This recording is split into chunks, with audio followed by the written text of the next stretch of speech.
There's still a lot of worry about how EVs perform in cold winter temperatures, so I thought me and my Tesla Model 3 would come out here and spend a night camping outside. It's supposed to get down to minus 15 degrees Celsius tonight. I could take the easy road and sleep in the car, but we're not going to do that. I'm going to pitch my tent and sleep outside, let the car charge off of the post, and we'll see what happens. Unfortunately, it's like my worst nightmare right now for this campsite. It was super warm yesterday here, so everything started melting. And then it got really cold again today, so everything froze. So everything's covered in a layer of ice, and my campsite is at an angle. Like, I'm at a huge kind of incline to get out of this campsite. Now, thankfully, it looks like it's mostly fine to about right here, but right where the car is parked and the rest of the site, it's all icy. If you've been with my channel for a while, you know that last year, at this exact campground, I went camping with the car, and I got it stuck, and I had to spend almost $300 to get it towed a couple feet sideways. So let's not repeat that this year. Now, I am learning from my mistakes a little bit. I am actually rocking winter tires this year. I was not last year. I backed up close to the post so I can plug into the RV electrical outlet and basically leave tomorrow with a full charge on the car. Even though it's going to get down to minus 15, that should be enough power to both keep the battery warm enough to charge and dump charge back into the battery. I used about half of my battery getting here, so right about 46-45%. I was also smart and I backed my tires up onto actual snow where it's not as icy.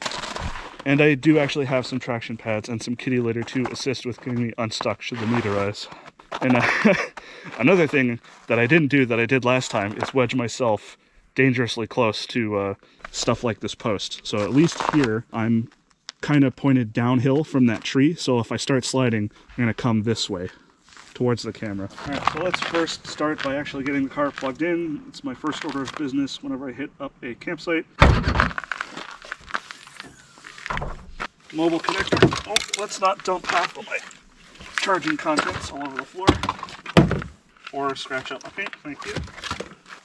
So right now I got the standard wall outlet connector on there, which if need be, I could use that as well. I have a 100-foot extension cord, and actually I was a stone's throw away from clicking buy on a RV extension cord. So that goes in like that. This plugs in like so. We're green on the charger, which means we got stable power to charge. I'll unlock the charge port door and stick you in. No power. Okay, so the reason that we lost power was because this actually got pulled out of the socket. So let's not do that again.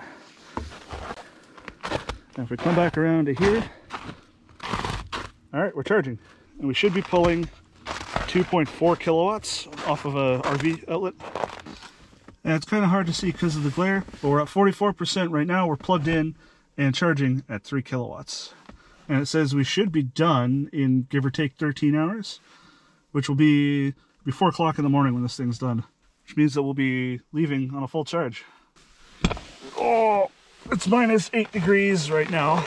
It's supposed to get down to minus 15, so we'll see how much of the power actually gets diverted to keep the battery warm so that it can actually charge. All right. For the tent, we're rocking old moldy. So hopefully the mold has kind of screwed off and isn't going to set my nose on fire.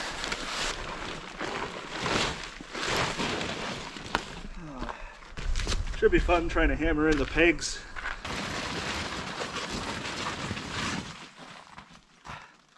So if I bring this over to the snow here, maybe I'll have a better chance of getting the pegs into the ground. Maybe it's a little more insulated over here, and so the ground hasn't frozen through yet. We'll see.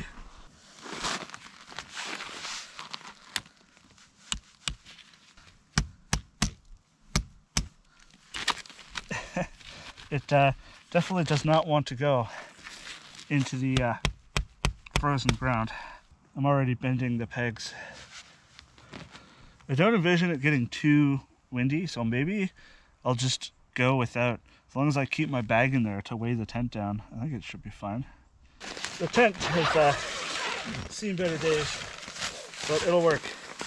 I don't even think I'm going to put the rain fly on tonight because it's going to be extremely extremely cold.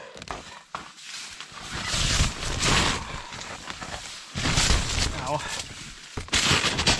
Oh, you can hear how crunchy it is on the snow. All right. Oh. I even bought myself a dedicated pillow for my camping kit now. No more using my clothes bag as a makeshift pillow when I'm on the bouge camping trips. Rocking my Climate Static V insulated as my sleeping pad, and I got this wool blanket in case I find that the climate isn't enough insulation from the ground. Normally it is, but I'm on basically hard packed ice and it's gonna get really chilly tonight, so we'll see. For tonight's little camping excursion, you'll love the size of the sleeping bag that I brought with me. I brought the big boy this time. Oh, it's the size of a beer keg. This is what a synthetic filled minus 30 Celsius sleeping bag looks like. It's 12 pounds. And it's definitely much warmer inside of the tent because there's no wind. And even the slightest breeze, like what I'm getting right here, right now, makes all the difference in staying warm. Because like I have this door wide open. As soon as I go in that tent, man, it feels so much warmer. There we go.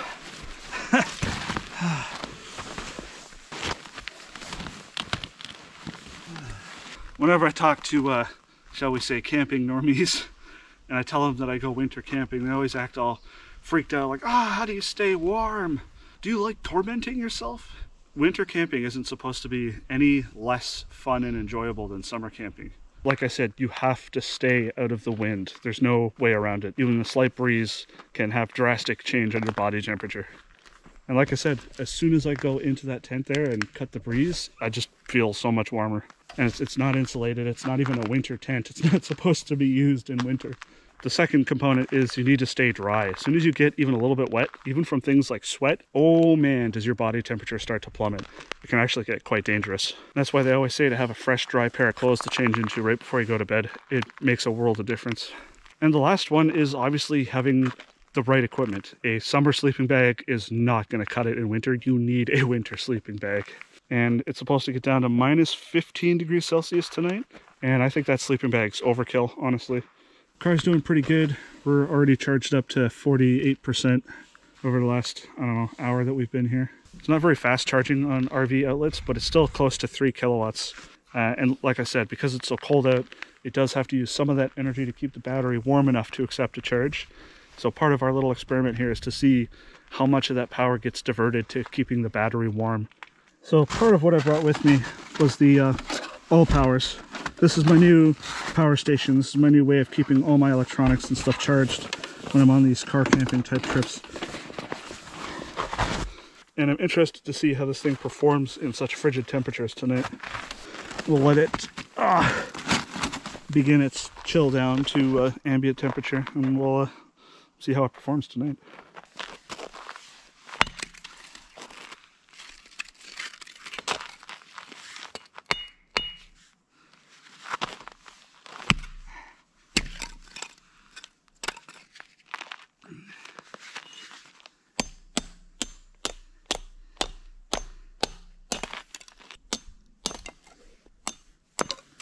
Now, historically, I've struggled getting Campfire set up, so I've got all my stages of firewood all nice and organized, and I'm really going for a one-strike start this time.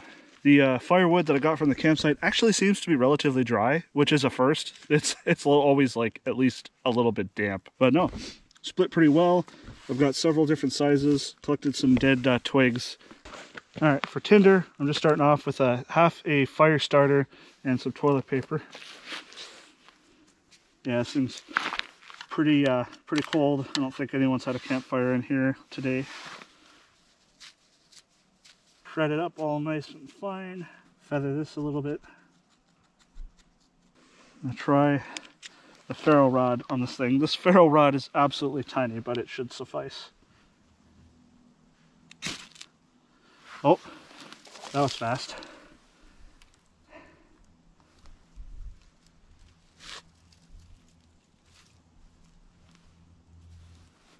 I didn't just smother it. Oh, we're catching. Yeah, we're catching. One strike off the tiny little ferro rod. How's that compared to the struggle I normally go through?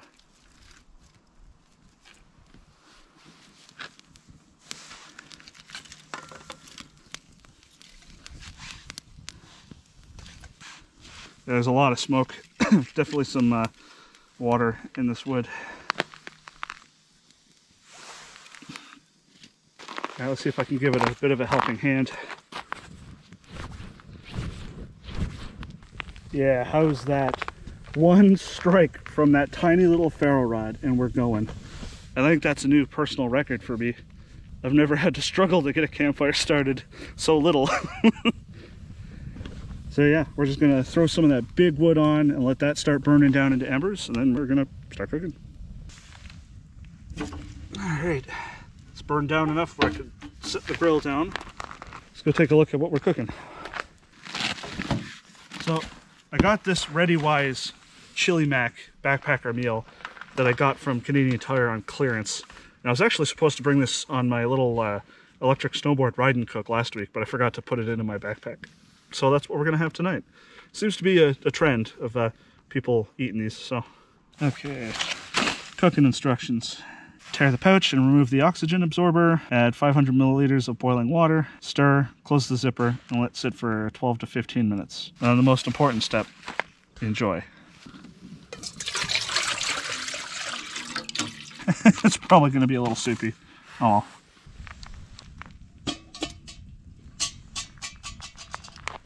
Even just sitting over here, I can feel some of the radiant heat from the fire. As soon as I get up to do anything, it's like, no, I want to be back close to the fire. All right, let's see if this water's boiled yet. Indeed it has. And somehow we're gonna get water in here without spilling things everywhere. There, kind of stabilize it so that it's not gonna fall over.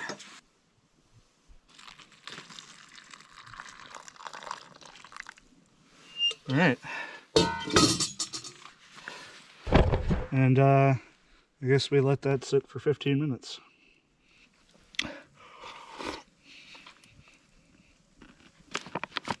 I didn't let this sit. I didn't mix it up before I let it sit. So, crap. Maybe I have to let this sit for a little bit longer. So I'm sort of game planning my way to get out of here tomorrow.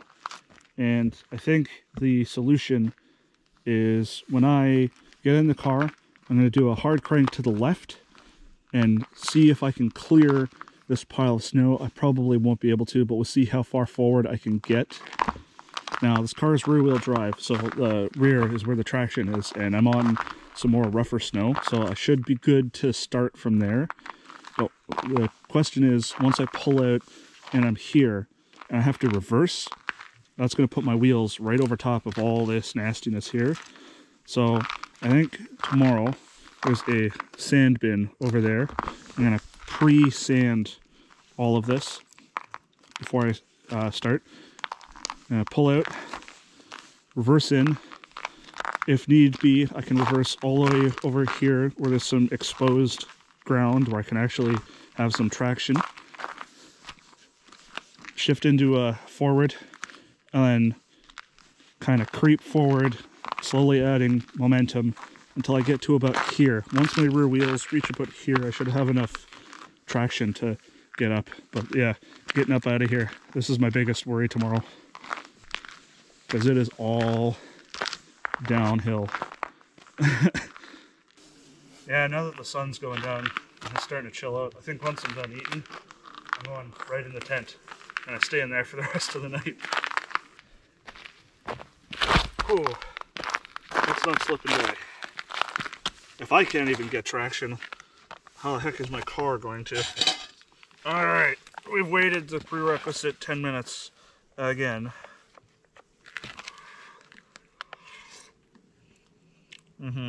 There's clumps of it that didn't get broken up properly, so it didn't really soak. Alright, well, it's starting to chill out here. Sun's going down, light's going away. I'm going to retire to the tent for the night.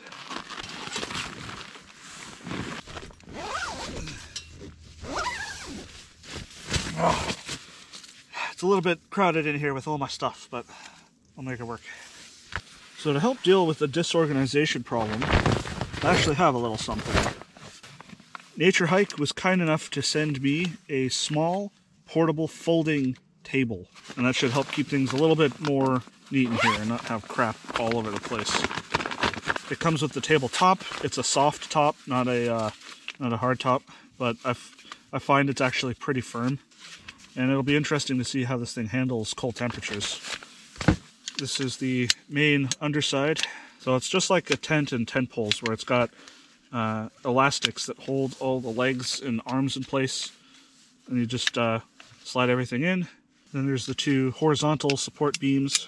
These just clip into place and stretch this whole thing taut like that. And then on the underside there's these little supports, and these connect to the ends of the table. So a little bit something like, and just like that, I got myself a nice table. Alright, so I got all this mess over here that should be organized a bit more. Put the table there.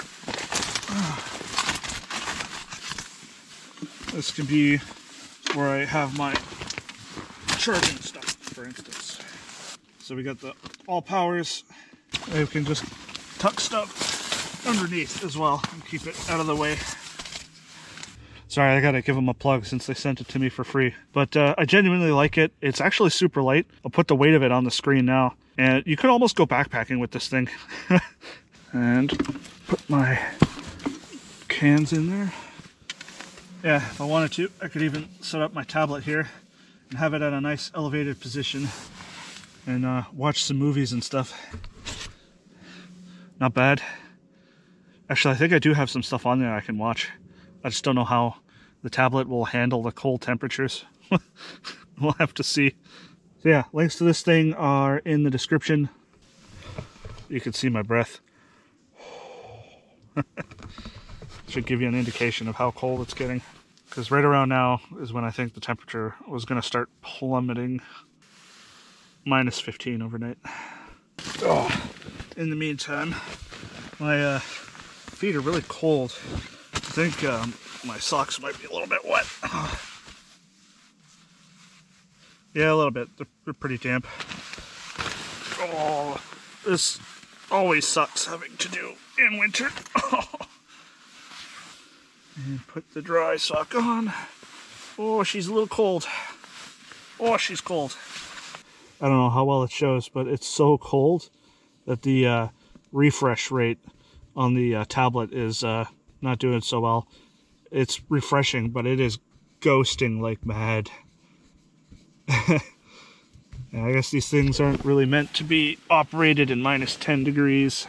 Watching anime while winter camping. If that isn't the weirdest combination of hobbies you've ever seen, I don't know what is. Good morning. What time is it? Well, it's 6:45. Wow. I slept in more than I thought I would. Supposed to warm up to -3 by 10 o'clock. Wow, it's gonna get super warm real fast this morning. Yeah, this sleeping bag proved to be adequate.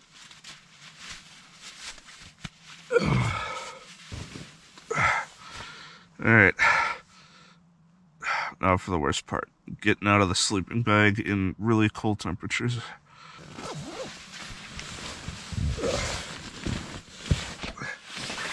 Definitely think it's the type of morning where my extra coat gets put on. It's already started to warm up a bit. It's only -13 as opposed to -15. Oh man, first thing in the morning when you get out of that sleeping bag and it is this cold, you feel every degree, man. Ah, that's better. I'm gonna walk around and get some body heat built up. So, I see solid green on the Tesla charger. So I think the car is actually fully charged. Let's find it. Yeah, car's fully charged.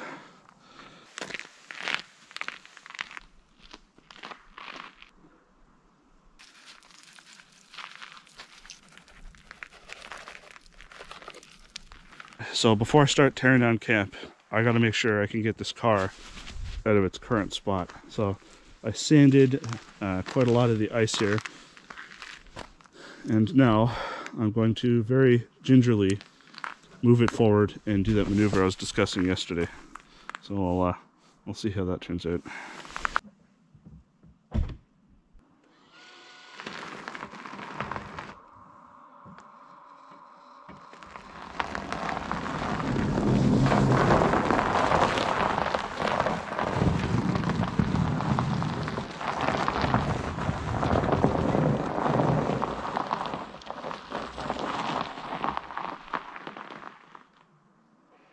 Now that's what I call a plan well executed. I didn't even need to do the backup step of that maneuver. I had just enough turning radius to clear that snow. My front tire went up on the snow a little bit, but no, I just did it in one solid, smooth motion.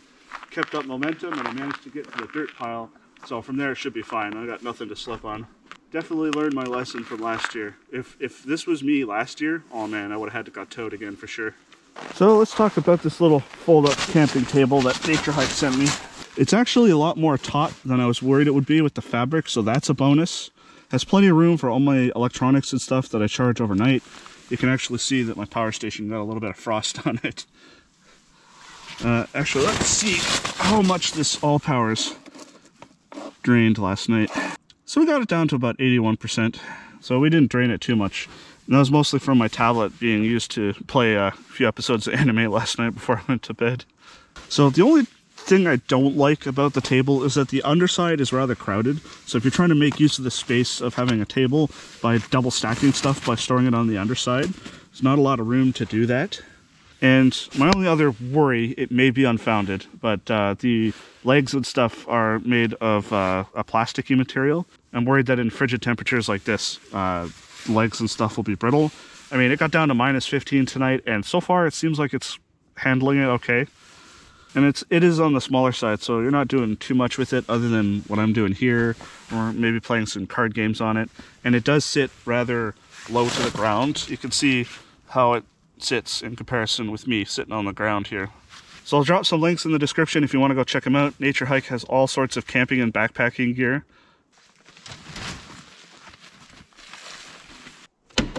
Alright, all packed up. Now let's go see what the car's saying.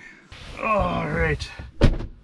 We used 55% battery getting here yesterday. Car has been cold soaking overnight, so it'll be interesting to see how it does this morning. So if I plug in home, yeah, it's saying basically the same thing. We'll arrive at home with the same amount that we arrived here with. So it'll use 55%. And keep in mind, it knows how cold the battery is, and it takes all that into consideration when it's calculating range. So yeah, we just cold soaked the car overnight in -15 degrees Celsius. It was charging overnight off of the RV outlet. And yeah, it doesn't seem like the sitting outside in such cold temperatures is really going to affect the amount of energy used to get home today. All right, well, that's it for this one, guys. Be sure to go check out Nature Hike and give them some love, and see you in the next one.